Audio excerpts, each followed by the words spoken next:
नमस्कार दोस्तों, आज मैं आपको भोलेनाथ की कृपा की बहुत ही सुंदर कहानी सुनाने जा रही हूँ। प्रेम से बोलिए भोलेनाथ की जय हो। सेठ गंगा शरण जी काशी में रहते थे। वे भगवान शंकर जी के सच्चे भक्त थे। सोमवती अमावस्या का प्रातः काल था। मणिकर्णिका घाट पर अनेक नर नारी साधु सन्यासी स्नान कर रहे थे। जय गंगे, जय शंकर और जय सूर्यदेव के नारे लगाए जा रहे थे। भक्त गंगा शरण जी भी स्नान कर रहे थे। तब तक अलवर के मंदिर पर से कोई गंगा में कूदा और डुबकियां खाने लगा। किसी की हिम्मत न पड़ी जो उस डूबने वाले को बचाने की कोशिश करता, क्योंकि कभी कभी डूबने वाला अपने बचाने वालों को इस तरह पकड़ता है कि दोनों डूब मरते हैं। परंतु सेठ जी का हृदय करुणा से भर गया। वे तैरना भी जानते थे। 4 हाथ मारे और डूबने वाले को जा थामा। किनारे पर लाकर देखा तो वह सेठ जी का ही मुनीम नंदलाल था। पेट से पानी निकालने के बाद जब नंदलाल को होश में देखा, तब भक्त जी ने कहा, मुनीम जी, आपको किसने गंगा जी में फेंका था? किसी ने नहीं। तो क्या किसी का धक्का खाकर आप गिर गए थे? नहीं तो फिर क्या बात थी? मैं स्वयं ही आत्महत्या करना चाहता था। वह क्यों? मैंने आपके 5,000 रुपए सट्टे में बर्बाद कर दिया है। मैंने सोचा कि आप मुझे गबन के अभियोग में गिरफ्तार कराकर जेल में बंद करा देंगे। अपनी बदनामी से बचने के लिए मैंने मर जाना उत्तम समझा था। एक शर्त पर मैं तुम्हारा अपराध क्षमा कर सकता हूँ। वह शर्त क्या है? प्रतिज्ञा करो कि आज से किसी प्रकार का कोई जुआ नहीं खेलोगे, सट्टा नहीं करोगे। प्रतिज्ञा करता हूँ और सदगुरु शंकर भगवान की शपथ खाता हूँ। जाओ, माफ किया। 5,000 की रकम मेरे नाम घरेलू खर्च में डाल देना। परंतु अब आप मुझे अपने यहाँ मुनीम नहीं रखेंगे। रखूँगा क्यों नहीं? भूल हो जाना स्वाभाविक है। फिर तुम नवयुवक हो, लोभ में आकर भूल कर बैठे। नंदलाल, मैं तुम्हें अपना छोटा भाई मानता हूँ, चिंता मत करो। मुनीम ने अपने दयालु मालिक के चरणों में सिर रख दिया। अगले वर्ष सेठ गंगा शरण जी को कपड़े के व्यापार में 1 लाख का मुनाफा हुआ। मुनीम नंदलाल को फिर लोभ के भूत ने घेर लिया। अब की बार सेठ जी के प्राण लेने की तरकीब सोची जाने लगी। उसने सोचा, यदि सेठ जी बीच में से ही उठ जाएं तो विधवा सेठानी और बालक शंकर लाल मेरे ही भरोसे रह जाएंगे। वे दोनों क्या जाने कि मिट्टी काटा और तत्काल धन किसे कहते हैं। बुद्धिमानी से भरे हीले हवाले से यह 1 लाख मेरी तिजोरी में जा पहुंचेगा। किसी को कुछ खबर भी नहीं होगी। अंत में घाटा दिखला दूंगा। व्यापार में लाभ ही नहीं होता, घाटा भी होता है। संध्या का समय था। नंदलाल अपने घर से 1 गिलास दूध संखिया डालकर सेठ के पास ले गया और बोला, 10 दिन हुए मेरी गाय ने बच्चा दिया था। आज से दूध लेना शुरू किया जाए। आपकी बहू ने कहा, पहला गिलास मालिक को पिला आओ, तब हम लोग दूध का उपयोग करेंगे। सेठ जी बोले, गिलास मेज पर रखकर घर चले जाओ, मैं भी भोजन करने जा रहा हूँ। सोते समय तुम्हारा लाया हुआ यह दूध मैं अवश्य पी लूँगा। मेज पर वह विष युक्त दूध रखकर दुष्ट मुनीम चला गया। भोजन करके सेठ जी आए तो देखा गिलास खाली पड़ा है। सारा दूध पड़ोसी की पालतू बिल्ली पी गई।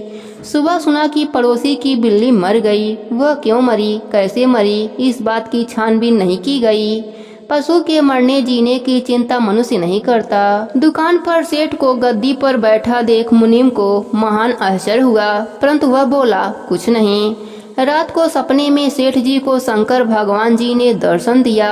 भगवान कह रहे थे, तुमने जिस दुष्ट मुनीम को 5,000 के गमन के मामले में क्षमा कर दिया था, उसने दूध में संखिया मिलाकर तुमको समाप्त करने का षड्यंत्र रचा था। मैंने प्रेरणा करके बिल्ली भेजी थी और तुम्हारे प्राण बचाए थे। उसी विष से पड़ोसी की बिल्ली मर गई थी।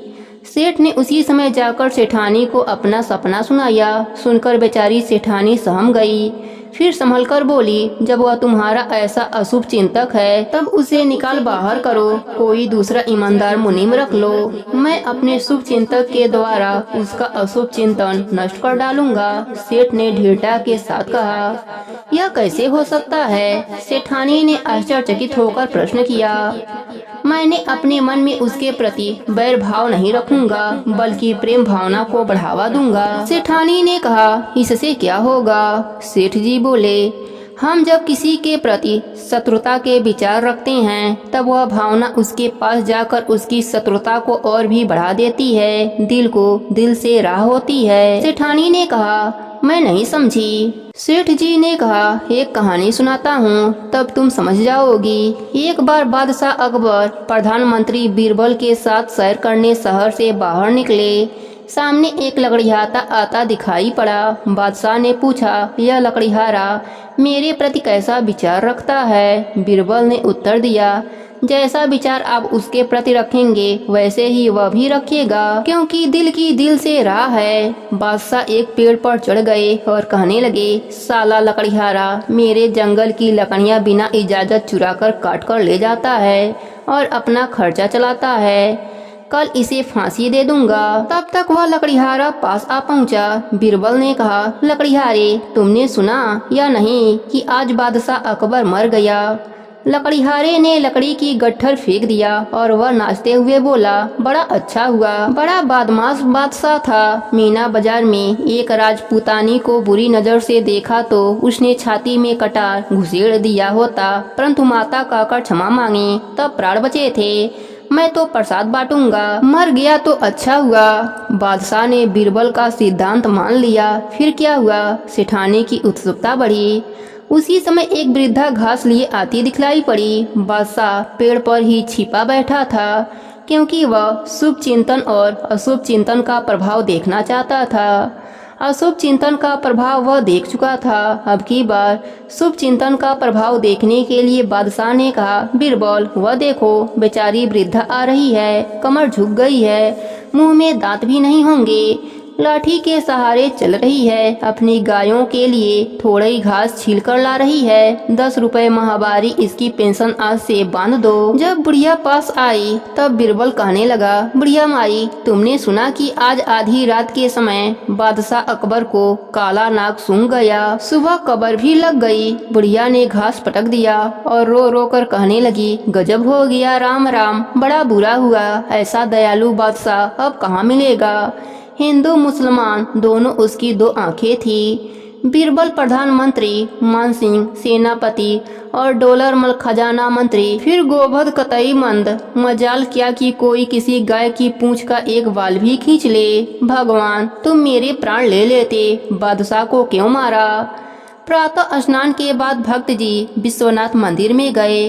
पूजन करके हाथ जोड़कर बोले, अंतर्यामी भोलेनाथ, मुझे अपने मुनीम के पतन का आंतरिक दुख है, परंतु मेरे मन में उसके प्रति जरा भी द्वेष देखें तो बेशक मुझे दंड दें। भगवंत आप मेरे मुनीम का चिंत शुद्ध कर दीजिए। यदि उसकी लोभ भावना दूर न हुई तो मेरी भक्ति का क्या फल हुआ? काम, क्रोध, लोभ, यही 3 भावना के प्रबल शत्रु हैं। मुझे अपने जीवन का भय नहीं है, क्योंकि आपके रहते जिसके मन भीतर उसको क्या परवाह होगी? जंगल में कितने कांटे हैं, पैरों में कितने छाले हैं, मैं तो आत्मसमर्पण करके निश्चय हो गया हूँ। सांझ को एक सपेरा मुनीम जी के घर के सामने से निकला। मुनीम जी ने उसे बुलाकर कहा, तुम्हारे पास कोई ऐसा सांप है जिसके 20 दांत तोड़े न गए हों? जी हाँ, इसी पेटी में मौजूद है, कल ही पकड़ा था, तुम उसे बेच दो। यह लो 5 रुपए। सपेरे ने वह विषधर फणीधर एक मिट्टी की हांडी में बंद कर दिया और मुंह पर कपड़ा बांध दिया। जब रात के 10 बजे तब हांडी लेकर नंदलाल सेठ जी के मकान पर पहुंचा। जिस कमरे में सेठ जी सोते थे उसकी खिड़की का एक शीशा टूटा हुआ था। खिड़की के नीचे ही भक्त जी का पलंग रहता था। नंदलाल ने उसी खिड़की के द्वारा वह काला सांप अंदर फेंक दिया, जो सेठ जी की रजाई के ऊपर जा गिरा। हंसता हुआ नंदलाल लौट गया। प्रातः जब सेठ जी रजाई से बाहर निकले तब सेठानी भी वहीं खड़ी थी। उसी रजाई में से एक काला सांप निकला और पलंग से नीचे उतर गया। सेठानी चीख पड़ी, नौकर को बुलाने लगी। नौकर को क्यों पुकारती हो? सेठ जी बोले, इस सांप को मरवाऊंगी, आपको काटा तो नहीं? सेठ जी ने कहा, मेरी प्रेम परीक्षा लेने के लिए भगवान भोलेनाथ ने अपने गले का हार भेजा था। रात भर साथ सोता रहा, कभी मेरे हाथ पर पड़ जाता, कभी पैर पर पड़ जाता, परंतु काटता तो रात भर में 100 बार काट सकता था। सेठ ने कहा। तब तक लाठी लेकर नौकर आ गया। सेठ जी बोले, हीरा लाठी रख दो, एक कटोरी दूध लाओ, दूध पीकर सर्प देवता को जाने दो, जहाँ वे जाना चाहे, खबरदार मारना मत। और वह इसी घर में रहने लगे। सेठानी ने व्यंग किया, कोई परवाह नहीं, रहने दो, भला सांप कहाँ नहीं रहते, सांप पर ही पृथ्वी टिकी है। सेठ जी ने कहा।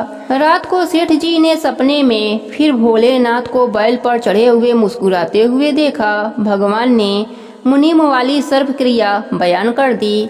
सेठ ने कहा, कुछ हो, अपने शुभ चिंतक के द्वारा मुनिम के अशुभ चिंतन को नष्ट करना है, आपका आशीर्वाद है। इस परीक्षा में पास हो ही जाऊंगा, आप भी इसमें मेरी सहायता करें। अपने दोनों अशुभ चिंतन विफल देख मुनिम नंदलाल ने तीसरी स्कीम सोची। उसने 2 नामी चोरों से दोस्ती गांठी। एक दिन आधी रात के समय नंदलाल उन दोनों चोरों को लेकर सेठ जी के मकान के पीछे जा पहुंचा। सेंध लगाकर तीनों भीतर घुसे। सेठ जी की तिजोरी जिस कमरे में रहती थी, उस कमरे को मुनिम जानता था। जब ही मुनिम उस कमरे में पहुंचा, उसने सामने काशी के कोतवाल भगवान काल भैरव को त्रिशूल लिए खजाने के पहरेदार पर खड़ा देखा। भय खाकर भागना चाहा तो भगवान ने उसे पकड़ लिया। 2 तमाचे लगाकर कहा, कमीने, जिसने तुम्हें आत्महत्या से बचाया उसके प्रति बदमाशी पर बदमाशी करता ही जा रहा है, आज तुझे खत्म कर दूंगा। दोनों चोर भाग गए। मुनिम ने भगवान भूतनाथ के चरण पकड़ लिए और गिड़गिड़ाने लगा, आज मेरा सारा अशुभ चिंतन मर गया, मैं अभी सेठ जी से माफी मांगता हूँ, अपने सुधार के लिए यह एक मौका दीजिए। वही हुआ। मुनीम ने जाकर सेठ जी को जगाया और उनके चरण पकड़कर अपने तीनों अपराधों को स्वीकार करते हुए क्षमा मांगी। सेठ जी ने हंसकर मुनीम को छाती से लगा लिया और कहा, मेरे शुभ चिंतन की विजय हुई और वास्तव में नास्तिक मुनीम ईमानदार आस्तिक बन गया। हे भोलेनाथ, जैसे आपने सेठ पर अपनी कृपा करी, वैसे ही अपने सभी भक्तों पर अपनी कृपा बनाए रखना। प्रेम से बोलिए भोलेनाथ की जय हो।